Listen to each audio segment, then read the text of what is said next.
Hi everyone, I hope you've been enjoying the Saturnday feature. I've done a couple of videos now in the series, done some reviews, just tackled Clockwork Knight and Sonic Jam, so I hope you guys have enjoyed that. But now we're going to be shifting gears. I'm going to do this feature here that you're seeing here, and then over the next 3 weeks we're going to tackle 3 more reviews before moving on to something else. And I think I'm going to start doing this. Before I tackle a review, I'll most likely do a feature of some sort. So today's feature is one on light gun games for the SEGA Saturn. I was a very big arcade fan back in the day, and Sega made some of the best arcade games around. If you argue with that, you're crazy. And so anyways, when they were introducing their Virtua line, which was basically all the arcade games that had 3D polygonal characters or backgrounds or environments or whatever. They introduced the Virtua series. So there was Virtua Fighter, Virtua Striker, Virtua Racing, and anyways, eventually they came to Virtua Cop, which was their light gun game. And it was released, I think, in '94. I might be wrong, but I think it was around 1994 it was released. And I remember it was a blast. I enjoyed the living hell out of it in the arcades because it was quite different than your standard arcade games at the time for light gun games. Normally with light gun games at that point in time, enemies would just keep coming at you from say 3 or 4 spots on the screen, or they would always scroll from left to right or right to left, and you just pick them off one at a time. It was really simplistic. And with Virtua Cop, they not only introduced the 3D polygonal characters, but it was more intelligent, if that makes sense. Enemies would hide behind, say, there'd be a barrel or something, or in a car there'd be 4 or 5 enemies, not 200. And I don't know, it felt more realistic, but it was also ridiculously fun. And when I found out that it was coming to the Saturn, I was super, super excited. The thing is, I did not like the SEGA Stunner, which was what the light gun was actually called on the Saturn. And so, well, I've got a few things I want to show you, but first things first. So anyways, I didn't like the way the North American version looked. It was this orange thing. Okay, it was a gun, but it looked so out of place. It was this bright orange. That was because at that point in time, actually a little bit before that, I think it started with the Sega CD with the Justifier, which was this blue, this nice blue gun. And it was around that time when we couldn't have realistic looking guns, light guns, released in North America because, they were worried that kids could get shot by police officers who thought it was a real gun, things like that. So anyways, it was released as this neon orange gun, and I hated it. So instead of buying the bundle, which came with Virtual Cop and the gun, I opted for this instead. Let me just get really close to the camera and cover my face. So that's Virtual Cop.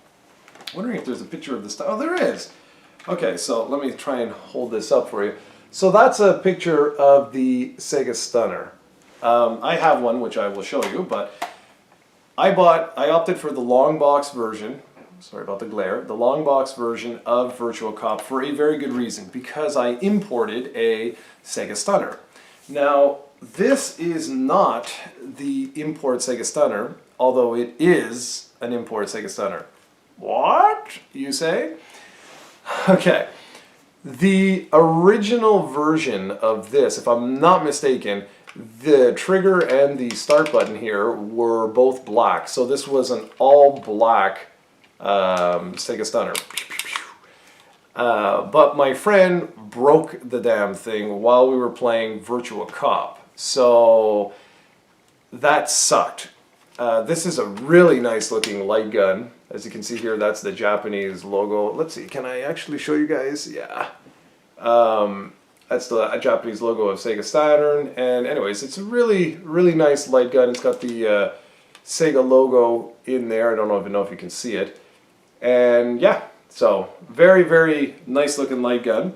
But this is not the first model. That is actually the second model, and I bought that years later for Virtua Cop 2 because I had the original import light gun for Virtua Cop, and I only bought one because it was really expensive back in the day to bring it over here.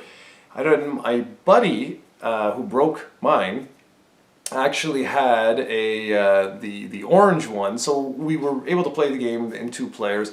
But when he broke mine, he felt bad and blah blah blah, and it was right before Virtua Cop 2 came out. So he surprised me with this. This is Virtua Cop 2. I have all the instructions, the original thing here, and they released the exact same thing with Virtua Cop 1, which includes the stunner and the game. So just go like that, and now I can show you the North American stunner. Suppose I should have opened this up previously, but whatever. So here we go. You'll notice it's much more simplistic. There's no logo on it or anything like that. It still says SEGA in this top corner there, but it's pretty simplistic compared to the awesomeness of this with the actual logo on there. I love that. Anyway, so years later I would buy, obviously, this one, this nice Japanese SEGA Saturn Stunner. So both of those games were absolutely fantastic. They really were. They were brilliant games. They were just pure classic arcade fun. And there were a few other SEGA Stunner light gun games that were released. However, I don't know. These two for me were it. Like this was what it was all about. However, in 1998, SEGA really surprised me when they announced their 1998 lineup. I believe it was towards the end of 1997, something like that. And the Saturn was long dead by this point. And so there was something like, I don't know, 5 or 6 games that were released in 1998. And I'm going to do a feature all about that, actually talking about all of those games. And one of the games that got released was this bad boy right here. This is The House of the Dead. Now this was an arcade classic. This was a brilliant game. I loved this game in the arcades.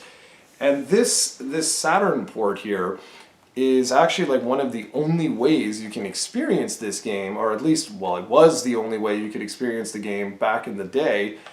And today this is crazy expensive because, well, it didn't, you know, nobody bought it. It was released in the last year of the Saturn's life.